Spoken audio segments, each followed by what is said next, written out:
అయితే ఈ తెలుగు వర్సెస్ మలయాళం అనేది మనకి బాగా నడుస్తుంది. అంటే మలయాళం వాళ్ళ సినిమాలు అని అంటే ఇప్పుడు మనోళ్ళు ఏమంటున్నారంటే మేము మలయాళం కైండ్ ఆఫ్ హ్మ్. సినిమాలు తీస్తామని ప్రూవ్ చేశారు. బట్ కాకపోతే ఎందుకో ఇదే సినిమా మలయాళంలో రిలీజ్ అయ్యి అక్కడ హిట్ అయ్యి ఇక్కడికొస్తే వచ్చేదానికన్నా కూడా ఇక్కడ డైరెక్ట్‌గా వస్తే కొంచెం ఆటికొచ్చే ఆ రిసెప్షన్ గాని, ఆ రెవెన్యూస్ గాని ఇవన్నీ కూడా ఎక్కడో కొంచెం తగ్గుతుందనేది అందరికి ఒక ఫీలింగ్ ఉంది. అవును. ఎందుకంటే లేటెస్ట్‌గా వచ్చిన 'శ్రీ చిదంబరం' లాంటి సినిమాలు మనం హ్మ్. చూస్తే హ్మ్. గనక హ్మ్. ఫీల్ అదే ఉంటది. హ్మ్. బట్ మరి దీనికి తిమ్మరాజుపల్లి టీవీకి మీరు అంటే వాటి పరంగా ఎలాంటి కేర్ తీసుకుంటున్నారు? సో, దీని నుంచి ఏం ఎక్స్‌పెక్ట్ చేస్తున్నారు ఔట్‌పుట్? అంటే కేర్ ఓన్లీ తేరే తీసుకోవడం అంటే ఏంటంటే తారకన్నా ముందు ఇలా చెప్పడమే. హ్మ్. ఇప్పుడు మలయాళం సినిమాలు మా ఫ్రెండ్ సర్కిల్ ఎప్పుడైనా కూర్చొని చూసినప్పుడు ఇలా సినిమా స్టార్ట్ అయితే ఇలా చూస్తూ ఉంటారు. 30థ్ మినిట్‌కి, 40థ్ మినిట్‌కి కూడా ఏం ఓపెన్ అవ్వవు. హ్మ్. వాళ్ళు పక్కనుండి ఏమంటే "ఏరా ఏం కదలట్లేదేంటి?" "ఏం చెప్తారు ఏంట్రా" అంటారు.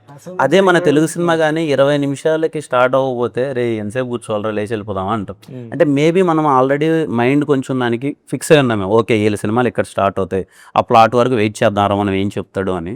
So maybe I think with all your support అంటే ఇలా కొత్త సినిమాలు ఏదన్నా వచ్చేటప్పుడు కొంచెం యు ఆర్ ఆల్రెడీ చాలా బాగా సపోర్ట్ చేస్తున్నారు. ఇప్పుడు చిన్న చిన్న సినిమాలకి మీ అందరూ నేను చూస్తుంటాను కదా సార్ ఎంత గట్టిగా పుష్ చేస్తూ ఉంటారు కొంచెం ఇది కానీ మేబీ అది ఇంకా ప్రిపేర్ అవ్వాలేమో సార్. అప్పుడు ప్రిపేర్ అయితే ఏంటంటే కొత్త మేకర్స్ ఎవరైనా కొత్తగా వచ్చి లో బడ్జెట్లో చేసేవాళ్ళు వాళ్ళు హానెస్ట్గా చెప్పడానికి వాళ్ళకి కొంచెం స్కోప్ ఉంటుంది.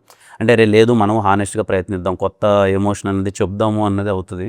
ఐ థింక్ అది టైం ఫ్యాక్టర్ పడుతుంది సార్. ఇప్పుడు ఇలాంటి సినిమా ఎవరు చూసినా ఏదన్నా ఇదే సినిమా అక్కడ చేసి ఇక్కడ రీమేక్ అని కొడితే ఇక్కడ ఆడేస్తుందేమో అనే మాట జనరల్గా ఊరికే కామన్గా అంటుంటారు కానీ but I think Thimmarajupalli TV వరకు ఏంటంటే I will try my best to tell before entering in to theatre ఈ సినిమా ఏంటి ఈ సినిమా మీకు ఏం ఎక్స్పీరియన్స్ ఇవ్వబోతుంది అన్నది పదే పదే నేను సినిమాలోకి వచ్చే ముందే నేను క్లియర్గా చెప్తాను.